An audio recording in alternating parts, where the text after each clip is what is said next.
¿Qué es el corazón? El corazón es un órgano más chiquito que mi puño, y ese corazón da vida o mata. ¿La gente tiene conciencia de esto? ¿Tiene conciencia que hay que cuidar el corazón?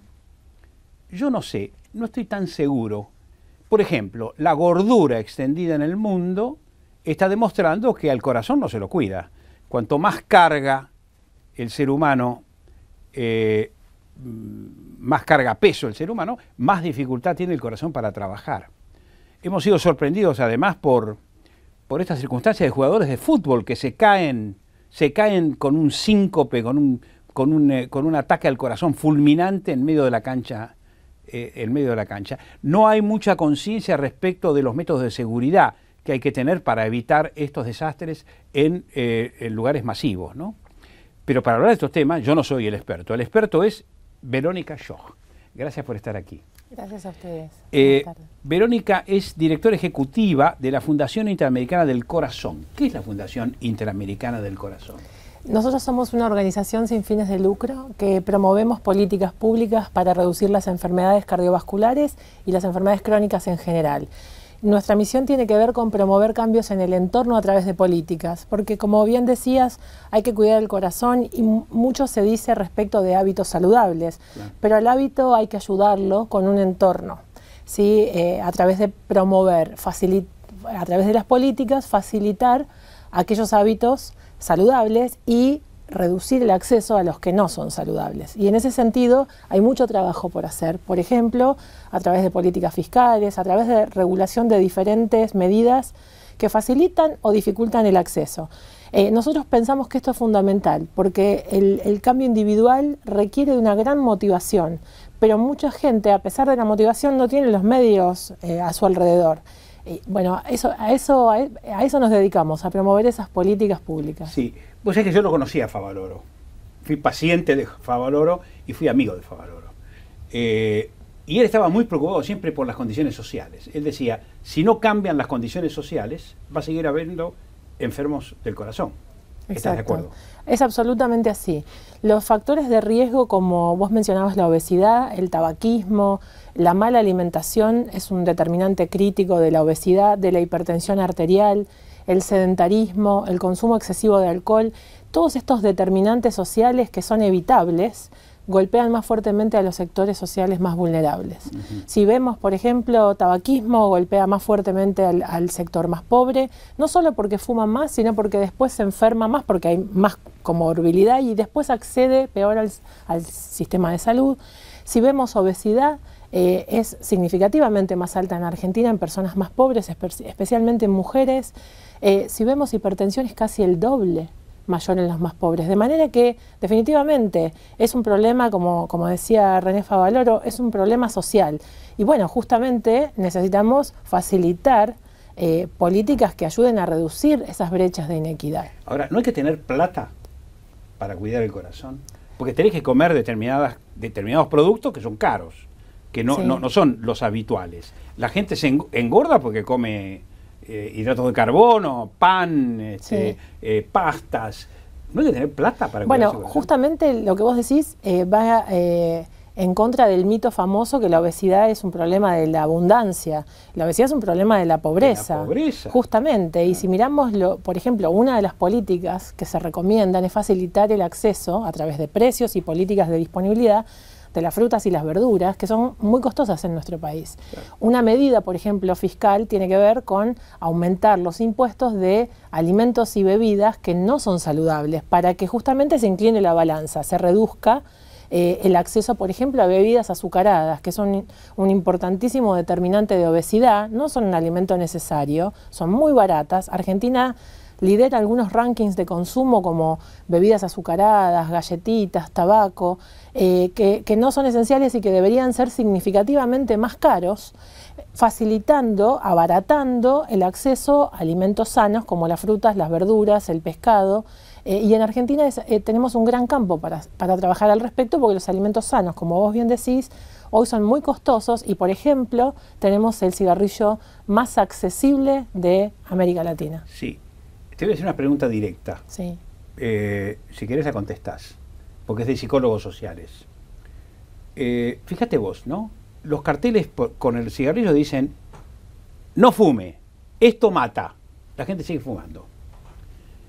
¿No te parece una tarea ímpro, una tarea gigantesca que la gente tome conciencia? ¿Cómo tomaría conciencia la gente? ¿Cuando le toque algún problema? ¿O a esa persona o a un familiar? La pregunta es buenísima y la gente tiene conciencia de que el tabaco hace mal. Si vos miras las encuestas, todo el mundo sabe, porque es una adicción. Pero adicción también es comer pan, te diría. Bueno, pero no se puede comparar el nivel de dependencia. Si miramos, por ejemplo, cuán adictiva es la nicotina, es mucho más adictiva, por ejemplo, que la cocaína. 75% de los argentinos encuestados en la última encuesta del Ministerio de Salud quiere dejar de fumar y la mitad, 50%, hizo un intento en el último año, pero fracasó y volvió a fumar.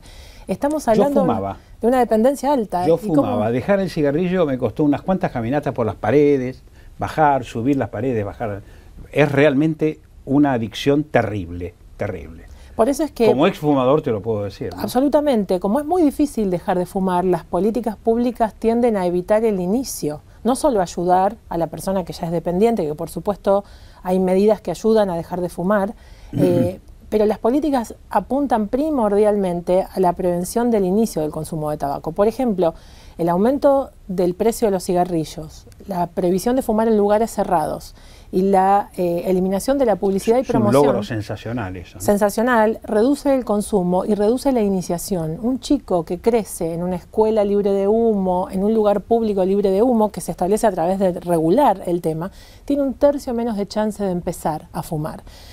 A ese tipo de políticas nos referimos cuando hablamos de cambiar el entorno, facilitar un hábito saludable y obstaculizar o reducir el acceso a un hábito no saludable. Y la medida independiente que más reduce el consumo de tabaco es el precio. Cuanto más caro, hay muchos estudios, centenares de estudios, cuanto más caro es el cigarrillo y cuanto menos asequible es.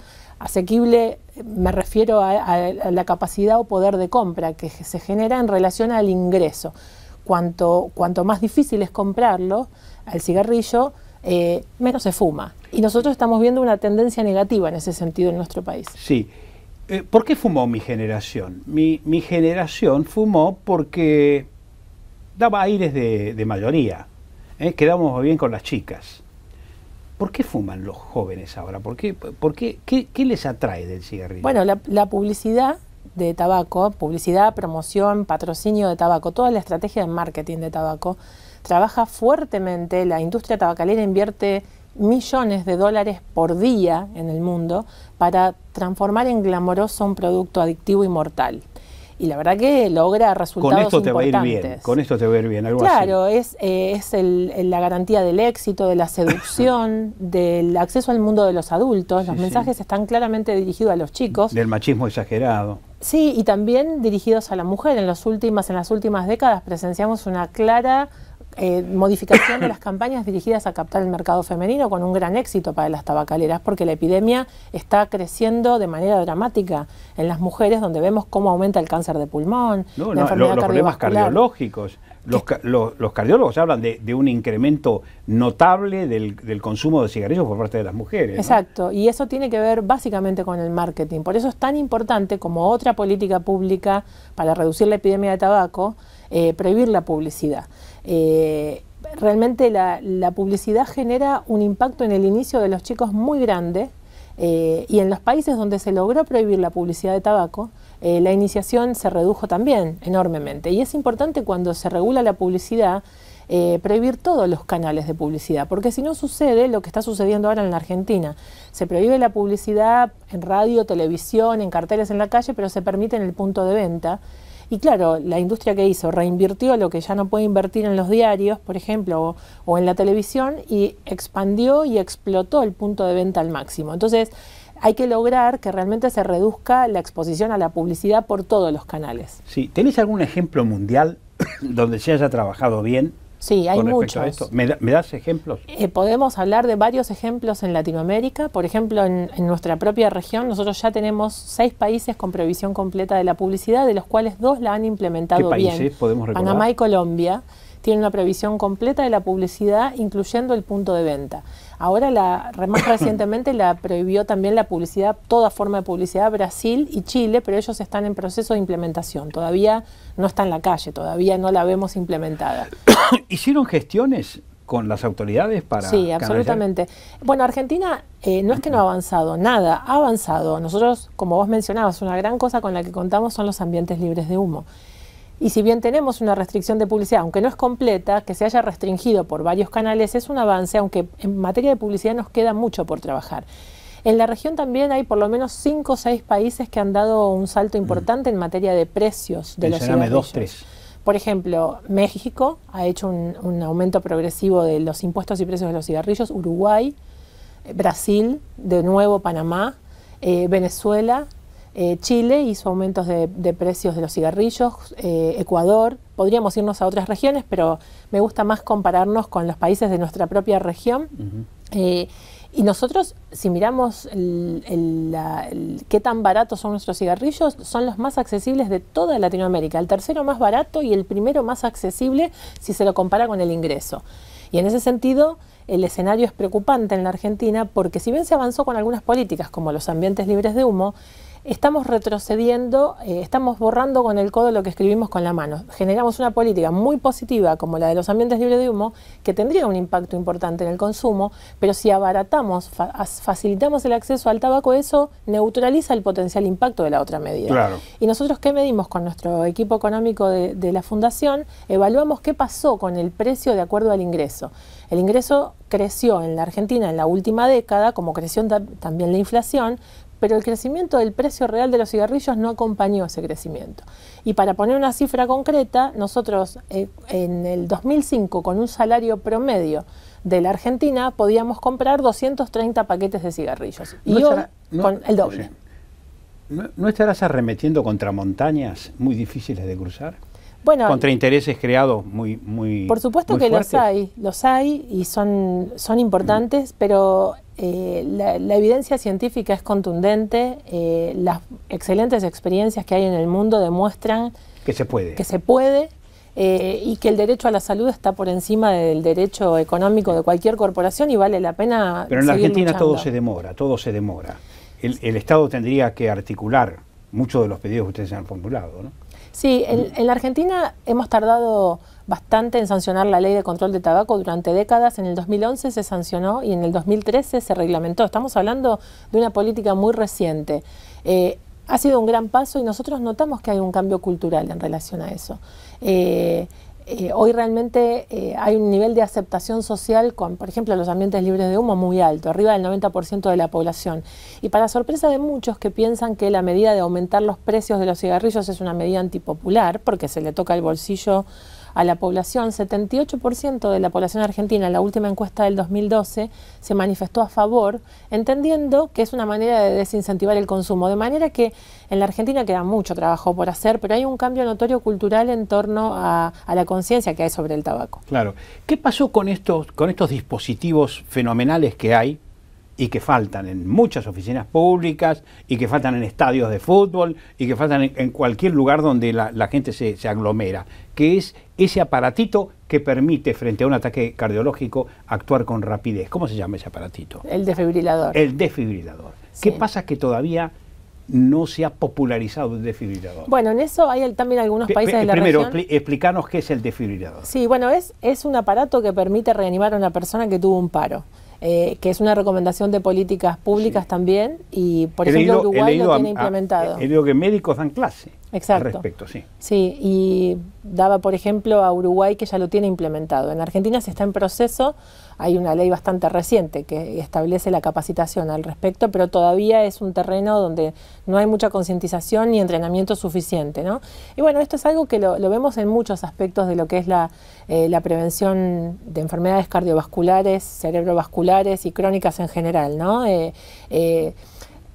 La educación es fundamental, pero tiene que acompañarse de un entorno que apoye esa educación. Y pongo el ejemplo porque dar cursos de capacitación sobre reanimación cardiopulmonar, que es el ejemplo que vos estás poniendo, no es suficiente si después no se cuenta con los recursos para, por ejemplo, el desfibrilador para realizarlo. Y el mismo ejemplo siempre nos preguntan si no se deberían dar más charlas en los colegios para prevención del tabaquismo. Por supuesto que hay que darlas. El problema es que la educación sola, como medida aislada, no tiene el impacto deseado. La educación tiene que acompañarse de otras medidas regulatorias. Si a los chicos se les dan clases en la escuela respecto de la prevención del tabaquismo, tiene impacto si se acompaña, por ejemplo, de un cigarrillo caro, y cuando el chico sale de la escuela en el kiosco no lo bombardean de publicidad, y si los docentes no fuman adentro de la escuela. Es decir, cuando ese entorno está regulado, la educación potencia el efecto. Cuando solo son charlas educativas, con un entorno que no cambia, el impacto está bien demostrado, es cercano a nulo. Sí. Si yo te ofreciera una tabla, un ranking de adicciones, ¿cómo ubicarías en este país ya invadido por el narcotráfico? ¿Cómo ubicarías al cigarrillo? Bueno, el cigarrillo sigue muy por encima del consumo de drogas ilegales, a pesar de que estas últimas están creciendo. Cuando miramos la mortalidad que genera el tabaco, la discapacidad que genera el tabaco y los costos en salud, sigue siendo por lejos la primer causa de muerte prematura y una de las primeras causas de discapacidad en personas jóvenes en nuestro país. Y por eso la importancia sanitaria. El Estado gasta el 15% de su presupuesto en salud en atender las enfermedades que provoca el tabaco.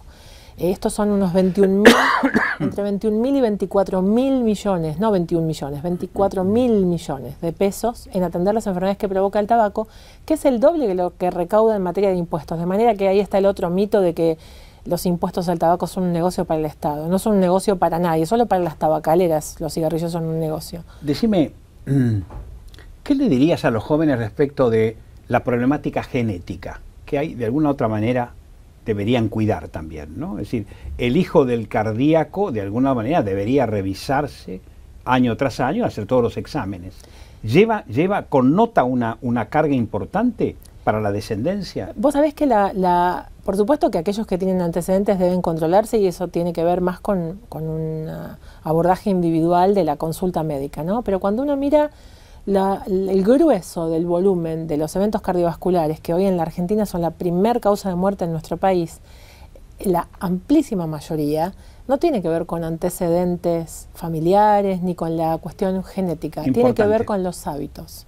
Con los hábitos. Tiene que ver con el consumo de sal crónicamente, tiene que ver con el consumo de tabaco, tiene que ver con la falta de deporte, tiene que ver con el sobrepeso. El grueso está allí. El primer factor de riesgo de eventos cardiovasculares es el excesivo consumo de sal, que es otro gran problema que tenemos los argentinos, que comemos más del doble de la sal que necesitamos diariamente. El máximo recomendado de consumo son 5 gramos por día. Pero hay sal sin sodio también, sí, para el consumo. Y es interesante. ¿Se usa? Se usa poco, pero es interesante porque de vuelta la gente tiende a pensar que se come mucha sal porque se usa mucho el salero. Y cuando vemos de dónde proviene la mayor parte de la sal que comemos, esta exorbitante cantidad de sal, 70% está en los alimentos procesados. ¿Qué tal? De vuelta, la regulación y las políticas públicas mueven el amperímetro mucho más que lo que uno desde lo individual puede hacer. Claro. Por supuesto que suma lo individual, pero en ese sentido desde la FIC también desarrollamos este año, hace unos meses atrás lo presentamos públicamente, un estudio para ver la sal en los alimentos procesados. Y es muy alta.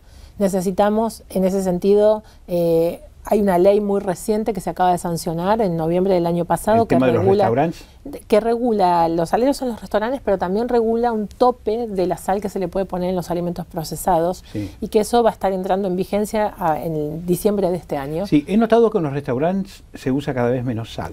Por ejemplo, no hay sal en las mesas, no hay saleros en las mesas. Eso es bueno porque concientiza, porque... ¿Pero esto es una ordenanza? Hay ordenanzas y hay algunas leyes provinciales, por ejemplo, la provincia de Buenos Aires tiene una ley provincial y ahora la ley nacional que se sancionó, la ley de sodio que se sancionó en noviembre del año pasado, también establece retirar los saleros de las mesas de restaurantes, ofrecer siempre menúes hiposódicos o con poca sal, que eso más bien está dirigido, pensado a la población hipertensa. Pero el problema del consumo excesivo de sal no es un problema solo de los hipertensos.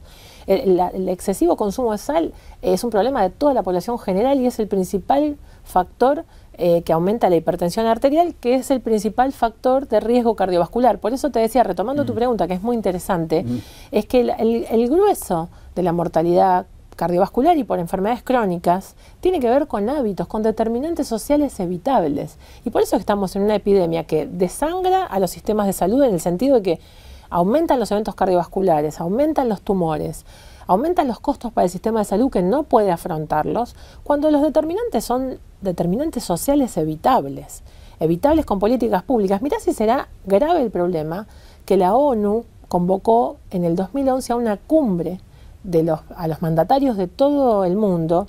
Es la segunda vez que se convoca una cumbre a los presidentes de todos los países por un tema de salud. La primera vez fue la famosa reunión ONU-SIDA en el 2004, donde la convocatoria era... Se involucraba un tema muy caliente. Muy caliente y no había cobertura de los tratamientos para las personas con HIV que se morían, y la cumbre ONU-SIDA tuvo que ver con los estados participantes. La segunda cumbre de la ONU tuvo que ver con los determinantes de las enfermedades crónicas. Esto que estamos hablando hoy, enfermedades cardiovasculares, cáncer, que podrían ser, y diabetes y obesidad, que podrían ser evitadas con políticas de alimentación saludable, de promoción de la actividad física y de reducción de la epidemia de tabaco. De vuelta a Favaloro, crear las condiciones sociales para que no haya enfermos. Si podré, decía Favaloro, podré seguir tratando enfermos cardíacos, pero si no se resuelve el tema social, que el tipo pueda acceder a toda la alimentación que estamos hablando, no hay solución posible, ¿no? Correcto, y es un gran desafío porque, como vos decías antes, hay grandes intereses de corporaciones, no solo tabacaleras, que es un poco lo que hoy estamos tratando, porque el 31 de mayo es el Día Mundial Sin Tabaco, y por eso estamos reflexionando sobre la necesidad de bajar esta epidemia. También las corporaciones de alimentos plantean serios conflictos de interés con las políticas públicas de alimentación saludable. Los chicos están bombardeados en la televisión, por ejemplo, de publicidades de alimentos no saludables, permanentemente. Un estudio que estamos realizando nosotros. ¿Tienes un ejemplo? Sí, por supuesto. Nosotros en este momento en FIC estamos desarrollando una investigación para evaluar la cantidad y los mensajes y la calidad nutricional de las propagandas en la televisión que reciben dirigidas a chicos. Desde snacks, papas fritas, palitos, bebidas con azúcar, cereales con mucho contenido de azúcar, incluso postrecitos que se promueven como saludables, que no son tan saludables, que están llenos de grasa, de azúcar. Los chicos reciben entre 30 y 100 propagandas de alimentos no saludables por día. Claro, que esto no es responsabilidad del que emite la publicidad, sino el que la hace. A ver, y del Estado. El que hace el producto y lo promociona. Correcto, pero es el Estado el responsable de garantizar y proteger la salud de los niños, y naturalmente después el chico, se habla de la libertad de elegir, las corporaciones tienen el discurso habitual de que las personas pueden elegir, pero en realidad, ¿de qué elección estamos hablando cuando hay una asimetría tan grande? Hoy hablábamos de los precios, lo caro que es comer sano. Si además lo que se promueve es lo no saludable, ¿de qué elección estamos hablando? Un niño de 10 años que está expuesto a tanta publicidad de alimentos no saludables, que en la escuela todavía en la Argentina tiene kioscos que le venden esos snacks, que le venden bebidas azucaradas en los recreos de la escuela. Digamos, en realidad no está eligiendo verdaderamente. Por eso es que otra de las políticas que se promueven para reducir la epidemia de obesidad infantil tiene que ver con garantizar el acceso y la disponibilidad de alimentos sanos en el marco escolar. Hay chicos que no prueban frutas o verduras, no están acostumbrados. La escuela debería garantizar ofrecer eso y no permitir el acceso a alimentos no saludables, llenos de grasa, de sal, de azúcar, que están tan facilitados en nuestra sociedad. Decime, en esta fundación trabajan médicos. Yo soy médica, somos varios médicos, nuestro equipo es un equipo interdisciplinario. Tenés cara de médica pediatra, ¿no? No, me lo han dicho muchísimas veces. No, yo soy médica de adultos, clínica y médica de familia. Sí. Médica de familia. Pasé por la medicina clínica primero, después la medicina familiar y después me dediqué a la salud pública. En la fundación es un equipo interdisciplinario. Tenemos aquí hoy en el estudio a nuestro economista porque es el que hizo el estudio que hoy estamos difundiendo. Qué lástima que no lo hubiéramos sentado acá. Lo podríamos haber sentado. Claro. Tenemos abogados, tenemos comunicadores, porque para la política pública la tarea es interdisciplinaria. Los médicos tenemos más entrenamiento para la mirada médica. ¿Quién es el economista? Acá, por favor, vení, sentate ahí. Es un segundo. Sentate un segundito, listo, porque ya estamos terminando el programa. Pero bueno, que así la gente te conoce. Como economista hace evaluaciones. Claro, el mensaje que estamos presentando hoy, el día 31, es el de la necesidad de impulsar aumentos de precios vía impuestos para reducir principalmente la accesibilidad a los cigarrillos. ¿Sos optimista de poder resolverlo? Soy optimista. ¿Cómo? Soy optimista. ¿Sos ¿sí? optimista? Sí. Es lo que nos queda. Y además, la experiencia internacional nos muestra que es posible, existe suficiente margen para hacerlo y los resultados que esperamos obtener son una mejora en la calidad de vida de las personas, una reducción de las muertes y de la morbilidad. Al mismo tiempo, reducción, como decía Verónica hace un minuto, de los costos sanitarios y un aumento en la recaudación por parte del Estado, por el mismo comportamiento adictivo que tiene el cigarrillo. Sí, es una lástima que no hayamos tomado conciencia. Podríamos haber estado ahí toda la media hora. Pero les agradezco muchísimo. ¿Tu nombre y apellido? Germán Rodríguez Iglesias. Germán Rodríguez Iglesias. Bien, hemos dialogado con Germán Rodríguez Iglesias y con Verónica Schoch, que es directora ejecutiva de la Fundación Interamericana del Corazón. El corazón, un musculito, un órgano chiquitito como un puño, tal vez más chiquito, al cual hay que darle vida y preocuparse por él. Bueno, nos encontramos el lunes, sin falta a las 17. Muchas gracias.